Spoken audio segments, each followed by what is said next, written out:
যদি এখানে একটুখানি হাতি আসতো তাহলে ভালো হতো। এই যে গেছি সেবক ব্রিজ, এই ব্রিজটা এখানেও মনে হয় ধস নেমেছিল। বাপরে,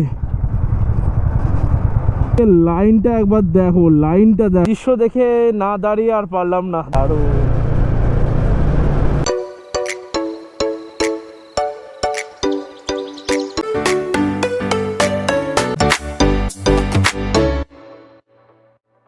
গাইজ এসে গেছে, এই তো গাইজ এসে গেছে বেঙ্গল সাফারি। তো বেঙ্গল সাফারি আমি কখনো যাইনি, যাব। এই বেঙ্গল সাফারি থেকে জীবজন্তু মনে হয় বাইরে আসে না, তার কারণ হচ্ছে এখানে ব্যারিকেড দেওয়া রয়েছে, এই যে তার জালির মতো দেওয়া রয়েছে, সেই জন্য মনে হয় আসে না। যাই হোক, বেঙ্গল সাফারির ভিতরে যাব, আমি কখনো যাইনি, কীরকম সাফারি সেটাও দেখার আমার অনেক দিনের ইচ্ছা যে আমি বেঙ্গল সাফারি যাব। মানে বেঙ্গলের ভিতর যে জঙ্গলগুলো আছে, যেমন সুন্দরবন, বেঙ্গল সাফারি, এইগুলো দেখার খুব ইচ্ছা। কিন্তু এইবারে যাব, আমি চেষ্টা করব যাওয়ার। আর যদি না হয় তাহলে তো ব্যাড লাক। তো দেখা যাক কি হয়। এখন যদি এখানে একটুখানি হাতি আসতো তাহলে ভালো হতো। এই যে লেখা আছে এলিফ্যান্ট ক্রসিং জোন। কোথায় কোথায় কোথায় কোথায় হাতি কোথায়? এই দেখো গাইস, ছোট মস্তান, আস্তে আস্তে আস্তে, এই আস্তে, এই দেখো ছোট মস্তান, আস্তে।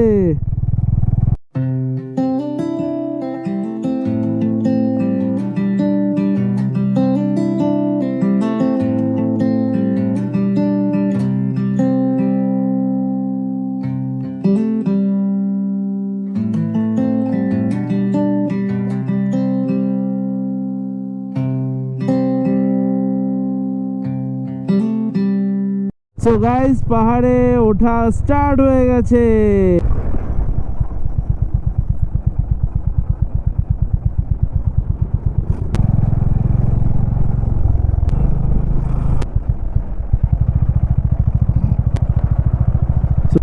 এখান থেকে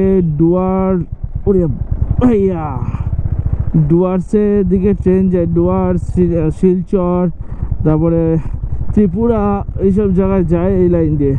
অনেকদিন পরে বাইক নিয়ে পাহাড়ে উঠছি, তাই আস্তে আস্তে আস্তে আস্তে যাচ্ছি, কারণ 1 বছর হয়ে গেছে আমি পাহাড়ে উঠিনি বাইক নিয়ে। গাড়ি নিয়ে আমি অনেকবারই উঠেছি, কিন্তু বাইক নিয়ে অনেক দিন পর উঠছি, সেই জন্য আস্তে আস্তে আস্তে যাচ্ছি। এই রাস্তা তৈরি হয়েছে, রাস্তা এত সুন্দর ছিল না। আমি যখন গ্যাংটকে এসেছিলাম, বাইক নিয়েও এসেছিলাম আমি, কিন্তু আমার গাড়ি নিয়ে আসিনি, আমার নিজস্ব গাড়ি নিয়ে আসিনি। এখান থেকে ভাড়া নিয়েছিলাম আমি রয়্যাল এনফিল্ড থান্ডারবার্ড। গাইজ, এখানে একটা মন্দির আছে, সেই জন্য রাস্তায় প্রচণ্ড জ্যাম ছিল, মন্দিরটা দেখাতে পারলাম না, কারণ ভীষণ জ্যাম ছিল। এখানে কোন পোকা এসে পড়লো রে ভাই মুখে। গাইজ এসে গেছি সেবক ব্রিজ। এই ব্রিজটা কিন্তু খুবই ফেমাস একটা ব্রিজ। এই দেখো ব্রিজটা, চলো, এর থেকে বেশি দেখানো যাবে না। ও হো, আবার জ্যাম, ওই বাসটার জন্য জ্যাম হয়ে গেল ইয়ার। গ্যাংটক গাড়ি, গ্যাংটক এখান থেকে 100 কিলোমিটারের মতো রাস্তা, অনেকটাই রাস্তা, যেতে অনেকক্ষণ সময় লাগবে। এখন বাজে হচ্ছে 1টা, প্রায় 1:45 বাজে। তো যেতে যেতে হয়তো 4টে-5টা বেজে যেতে পারে, অন্ধকারও হয়ে যেতে পারে। আমি যেখানে যেখানে ভালো ভালো দৃশ্য দেখি সেখানে সেখানে দাঁড়িয়ে পড়ি, সেই জন্য একটু লেট হয়ে যায়। গাইজ দেখো, এখানে জ্যাম হয়ে গেছে, আটকে আছি জ্যামে। 2 মিনিট হয়ে গেছে জ্যামে আটকে রয়েছে। অনেকক্ষণ জ্যামে দাঁড়ানোর পর তারপরে আবারও যাচ্ছি, খিদে পেয়ে গেছে আবার, কালকে রাত্রিবেলা না খাওয়ার ফল এটা। আবার জ্যাম হয়ে গেল, কিছুটা আসলাম, তারপরে আবার জ্যাম। আর কি বলবো, বাপরে বাপ, বাপরে বাপরে বাপরে।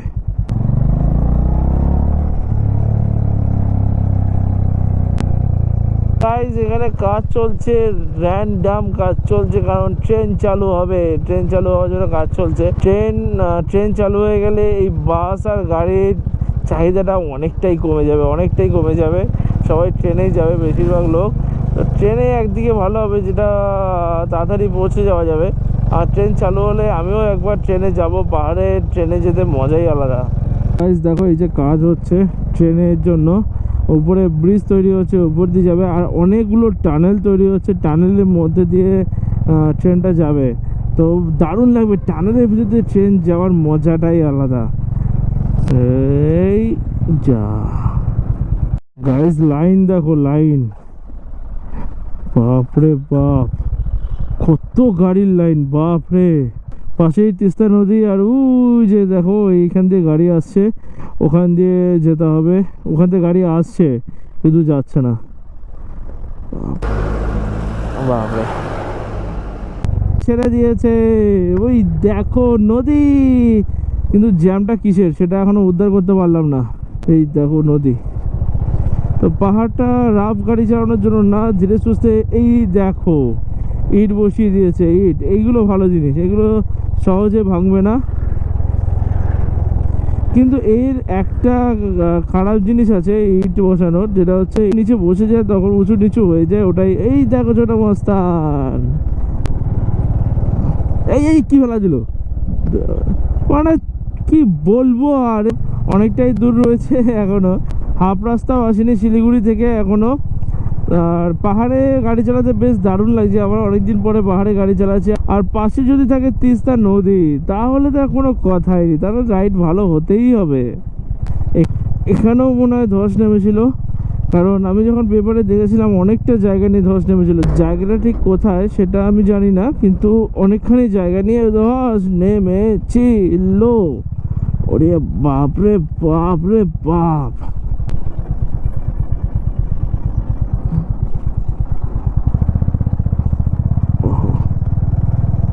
আমাদের জন্য ওয়েট করছে ওরা, আমরা চলে গেলেই ওরা বেরোবে। এই দেখো এই চলে আসলাম, বাপরে বাপরে। এখানে কি কাদা আছে নাকি, আবার কাদা থাকলে হয়ে যাবে।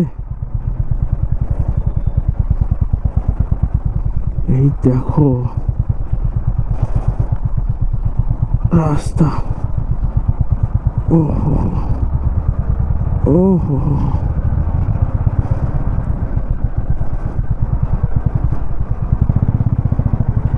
বাপরে।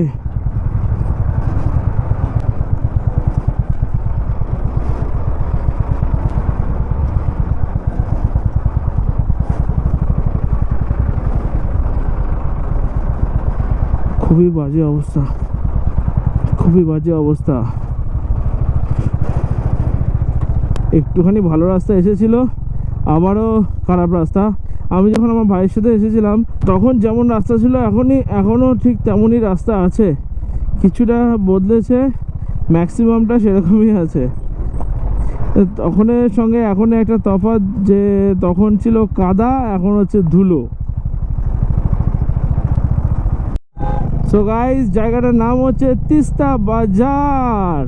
যখন আমি গ্যাংটক থেকে দার্জিলিং যাব এই পর্যন্ত আমাকে আসতেই হবে, এরপরে নিচে একটা রাস্তা চলে গেছে, ওই রাস্তা দিয়ে আমাকে চলে যেতে হবে ওই পাহাড়গুলোর উপরে।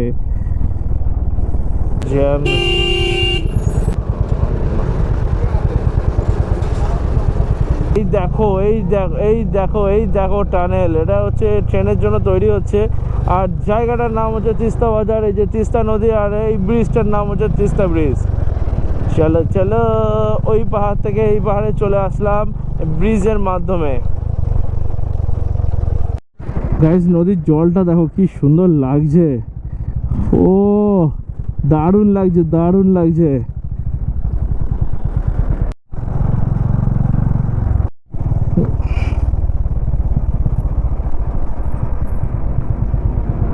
আমি এখন কোথায় আছি আমি নিজেও জানি না, তবে এইটুকুনি বলতে পারি তিস্তা বাজার থেকে 2 কিলোমিটার পরে এসে একটু দাঁড়ালাম এই নদীটাকে দেখে।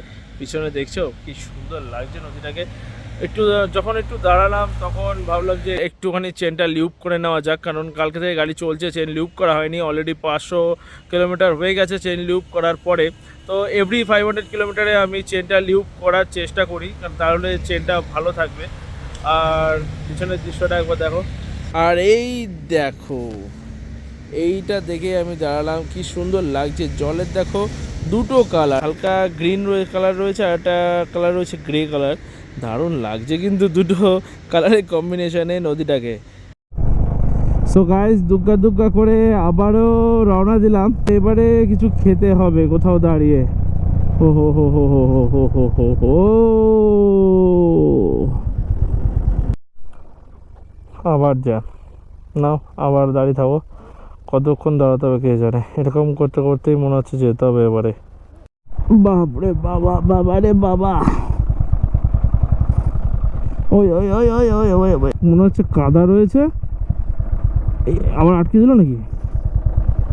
চলো চলো চলো চলো চলো। ও বাবা, এখানেও মনে হচ্ছিল।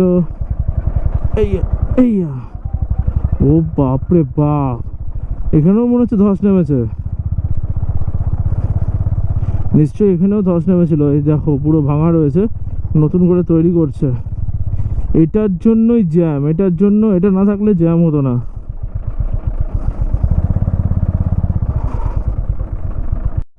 সো গাইস দেখলে কত জায়গায় ধস নেমেছে, কত জায়গায় ধস নেমেছিল। বাপরে বাপ, সেইগুলো এখন রিপেয়ারিং চলছে, সেই জন্য এখন রাস্তাঘাট খুব জ্যাম, খুবই জ্যাম রাস্তাঘাট। ওহো কি অবস্থা গাইস, দেখো কত জায়গায় ধস নেমেছে, কত জায়গায়।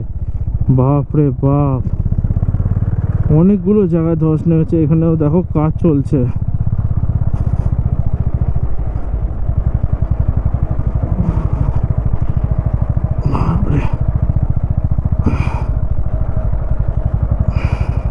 রাস্তা নতুন করে তৈরি করছে, মোটামুটি 6 থেকে 7 মাস তো লেগেই যাবে, 1 বছরও লাগতে পারে রাস্তা পুরোপুরি কমপ্লিট হতে।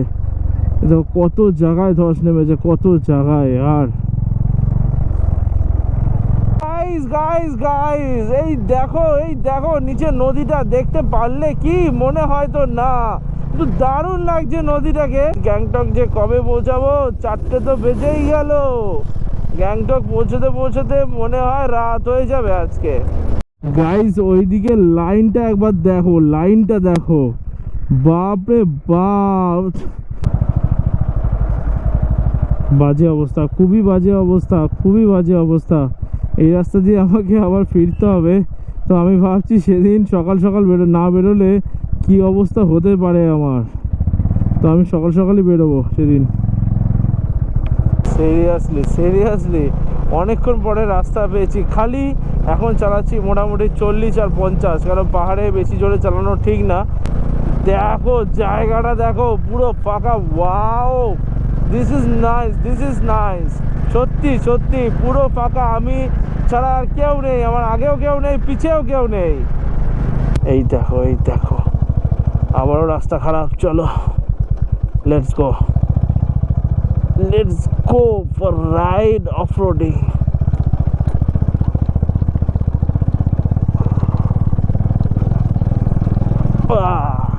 হয়ে গেল।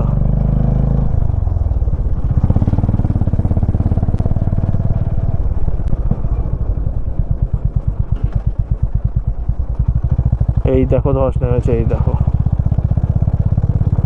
নদীটাকে ভালো লাগছে, কিন্তু একটা জিনিস মিসিং, নদী যে ভরাট ভরাট জিনিসটা মিসিং। নদীতে জল বেশি নেই, যদি জল বেশি থাকতো তাহলে দারুণ লাগতো। সো গাইজ এই জায়গাটা দেখো, জায়গাটা, এই দৃশ্য দেখে না দাঁড়িয়ে আর পারলাম না, দারুণ লাগছে, দারুণ। ওফ,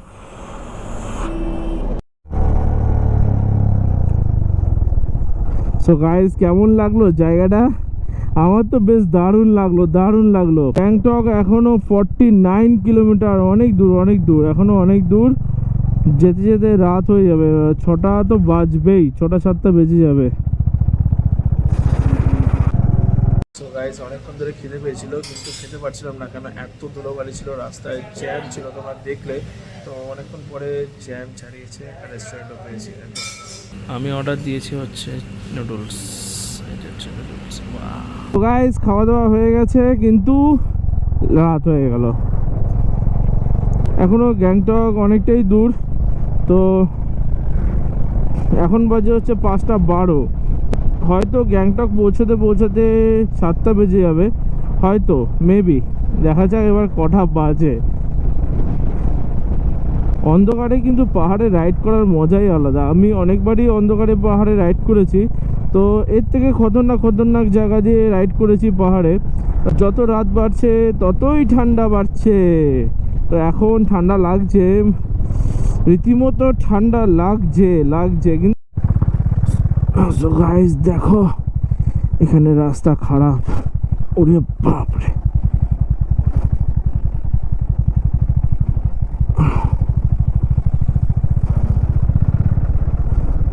দেখো দেখো কি ধুলো রাস্তায়, বাপরে বাপ। এখানে রয়েছে বালি, তো এখানে জোরে তো একদমই চালানো যাবে না, চালাতে হবে আস্তে আস্তে করে।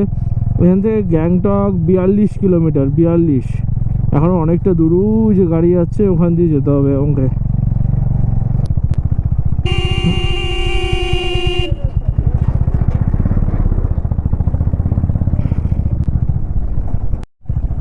সো গাইস জ্যাম আমার পিছন ছাড়বে না। এই জল পড়ছে। ভালো হয়েছে গাড়িটা চলে এসছে, গাড়িটা বাঁচিয়ে দিয়েছে, না হলে ভিজে যেতাম পুরো। সো গাইস এখন একটু তেল ভরবো। এখানে তেলের দাম হচ্ছে 102 টাকা 70 পয়সা, কলকাতার থেকে অন্তত কম। আমি যেখান থেকে তেল ভরলাম সেই জায়গাটার নাম হচ্ছে মাঝিতার। এই দেখো এসে গেছে টানেল, এটা ফার্স্ট টানেল। ওহো, এই টানেলের রাস্তাটা ভালো না, বাজে রাস্তা, শেষ। ছোট্ট একটা টানেল।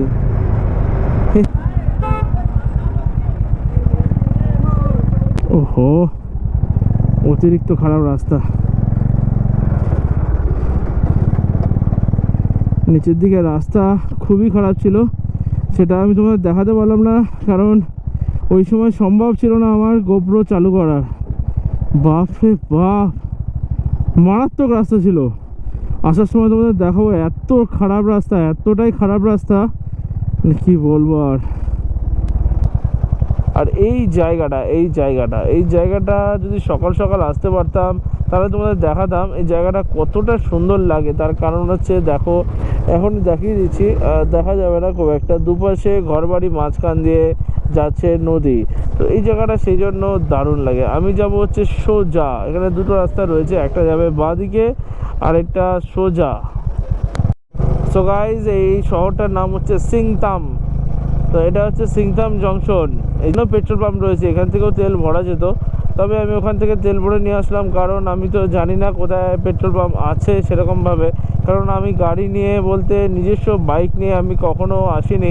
এটা আজকে সেকেন্ড টানেল, এটা হচ্ছে নতুন টানেল। ওপাশ যে আরেকটা টানেল ছিল সেই টানেলটা বন্ধ করে এই টানেলটা চালু হয়েছে। দেখো এই টানেলটা মোটামুটি বড় রয়েছে।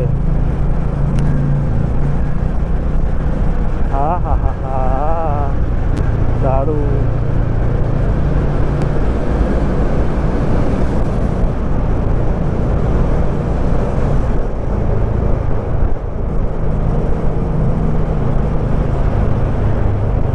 এসে গেছি প্রায় গ্যাংটক। এই দেখো লেখা রয়েছে ওয়েলকাম টু গ্যাংটক। ঠান্ডা লাগছে, ঠান্ডা লাগছে, এখন একটু ঠান্ডা লাগছে। ওহো,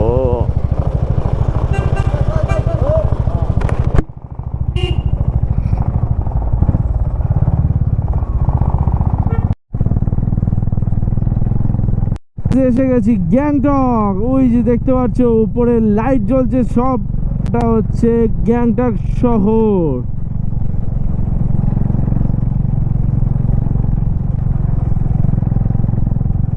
সো গাইস চলে এসেছি রুমে। তো আমি যে রুমটায় রয়েছি একবার দেখে নাও। এই দেখো, এটা হচ্ছে ড্রয়িং রুম আর এইটা হচ্ছে বেডরুম। দেখো, ও খুব সুন্দর একটা গান চলছে, আর তার সঙ্গে বেডরুমটাও দারুণ। এই দেখো, এটা হচ্ছে ওয়াশরুম, আর এই দেখো ব্যালকনি। দেখো এটা হচ্ছে ব্যালকনি, আর ওই যে আমার গাড়ি, এই নিচে আমার গাড়ি রয়েছে, মেন রোড ফেসিং পুরো রোডটা রয়েছে। ফোন নাম্বার অবশ্যই তোমাদের আমি শেয়ার করবো ডেসক্রিপশন বক্সে, তো নো ডাউট চলে এসো। দারুণ হোটেল। চলো তাহলে আজকে ভিডিওটা এখানে শেষ করছি, দেখা হচ্ছে নেক্সট ভিডিওতে। Bye bye, tata and see you, good night.